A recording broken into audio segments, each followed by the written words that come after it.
Olá, seja bem-vinda, seja bem-vindo a mais um vídeo da playlist do CyclePy. Meu nome é Marcos, esta é a aula número 64, cujo título é Tarefa de comparação de números de 2 dígitos. Então, sem mais delongas, vamos lá para o CyclePy. Então, eu estou aqui no CyclePy. Vou descrever brevemente a tarefa de comparação de números de 2 dígitos. Ela é relativamente simples. Neste exemplo aqui que eu modelei de um artigo que eu vou mencionar ao final do vídeo, os participantes vão ver números de 2 dígitos entre 11 e 99, exceto o 55. E a tarefa dos participantes é dizer se esse número que eles estão vendo é maior ou menor que 55. Ou seja, nunca vai ser igual, porque o 55 não aparece. Apareceu 12, ele tem que dizer que é menor que 55. Apareceu 83, tem que dizer que é maior que 55. Né? E ele vai tentar responder da maneira mais rápida e acurada possível. Né? Meu interesse é avaliar os tempos de reação e tentar compreender a natureza da representação mental dos números com base no desempenho nesse tempo de reação. Por exemplo, uma das perguntas que nós podemos nos fazer é: será que faz diferença se o número está mais perto ou mais distante de 55? Ou seja, será que o tempo de reação é afetado pela distância do número em relação ao 55? Essa é uma das questões. Será que o fato de, por exemplo, quando o número é menor que 55, mas o número dos dígitos é maior, por exemplo, 49, o 9 é maior que o segundo 5. Tem uma inconsistência ali.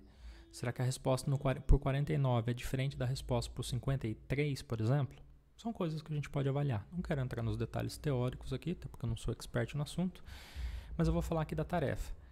A tarefa são 88 tentativas num bloco, porque eu tenho aqui no meu arquivo do Excel o target number, que são os números que vão ser comparados, que eu vou ter que decidir ali, né? É maior ou menor que 55. 44 deles vão ser lower, né? Que são os menores. Posso até colocar aqui na cor vermelha só para destacar para a gente. E os outros 44 vão ser maiores. São 88 tentativas. Se eu repetir esse bloco, vão ser múltiplos de 88, então 2 vezes 176, 10 vezes 880 e assim por diante. Bom, o que mais? Aqui nas configurações, no XPinfo, eu estou colocando aqui como piloting, né, o run mode. Então, a princípio, ele não vai aparecer em tela cheia, que é assim que eu prefiro fazer aqui nos vídeos, para a gente ir conversando. O participante vai colocar o nome completo e tem esse parâmetro aqui, total blocks, que eu estou colocando como default 10. Tem que ser um número inteiro e tem que ser um número par. Se eu colocar um número não inteiro, ou se eu colocar um texto, por exemplo, banana. Se você fizer isso, o CyclePy vai fazer uma checagem ali para ver se é um número ou não inteiro, e se não for, ele vai atribuir o valor 10, ele vai forçar a ser 10. Se eu colocar um número ímpar, 3, por exemplo, o CyclePy vai somar uma unidade e vai trabalhar com 4 blocos. Precisa ser um número par. Foi uma convenção da maneira como eu programei a tarefa. E nessa tarefa nós temos uma rotina aqui que chama REST, que seria de descanso, né?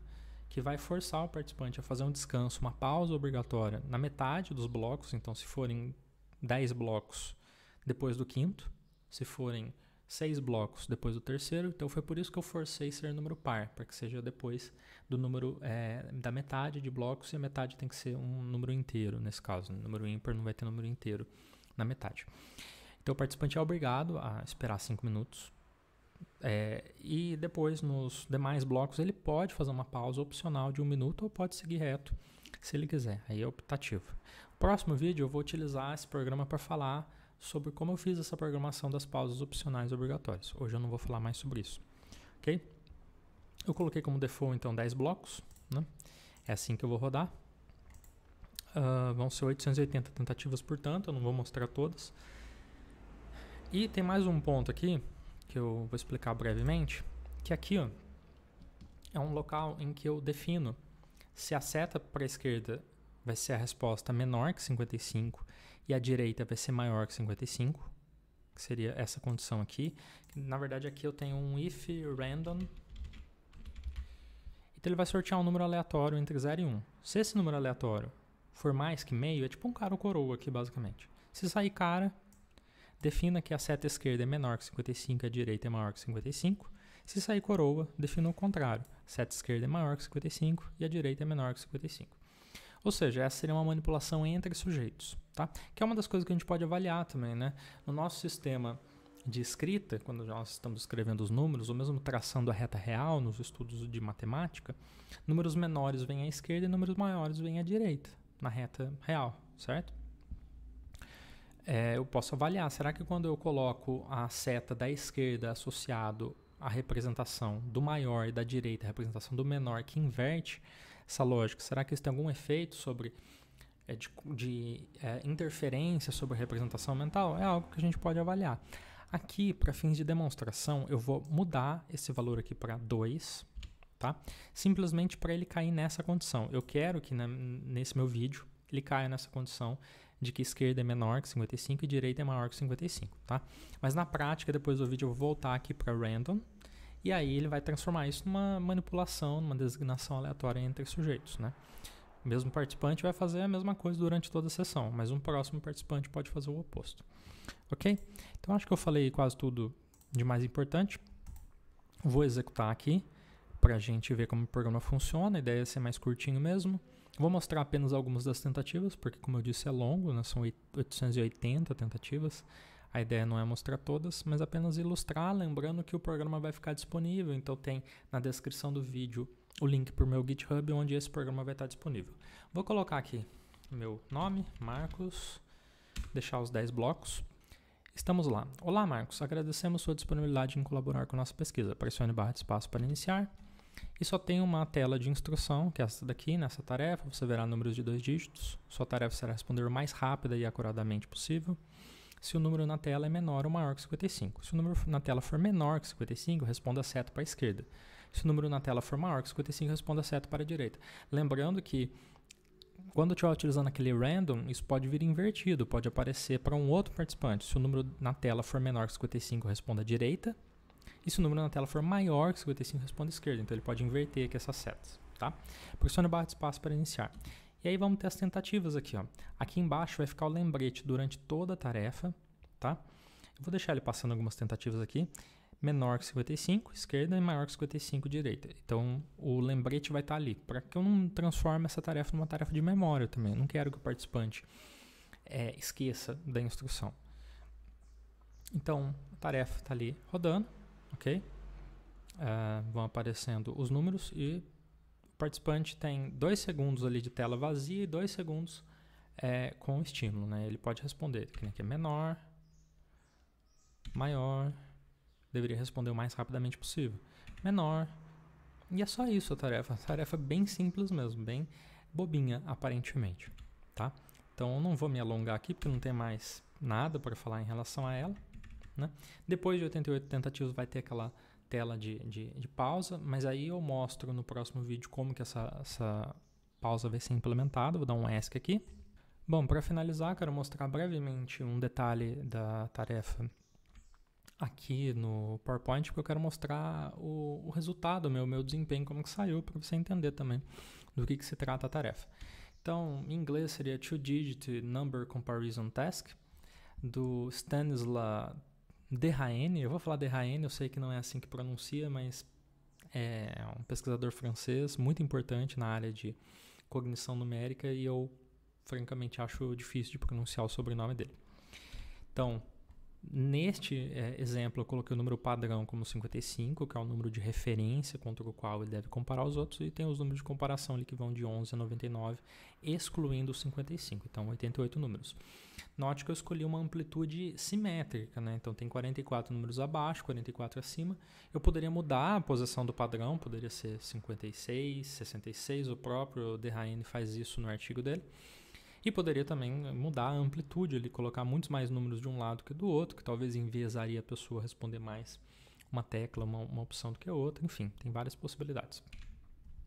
No experimento 1 dele, ele identifica esse padrão aqui. Então, eu vou interpretar brevemente aqui. Na parte de baixo, a gente tem uma espécie de um histograma mostrando os erros.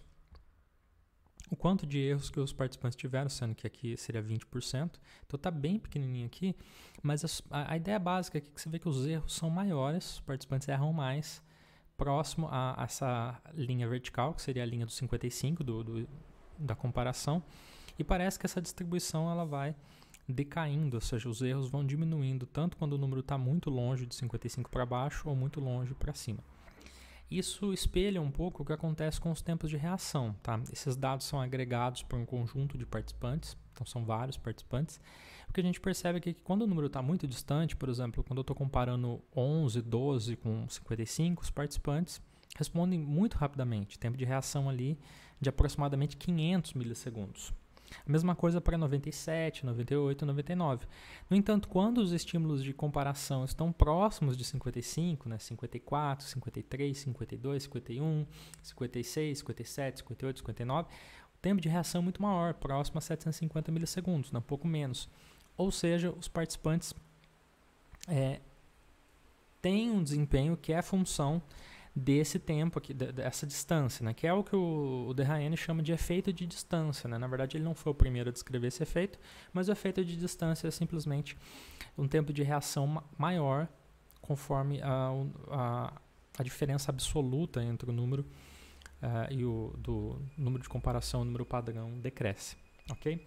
Vou mostrar aqui à direita os dados do Relâmpago Marquim, que sou eu, numa tentativa que eu fiz antes de gravar este vídeo.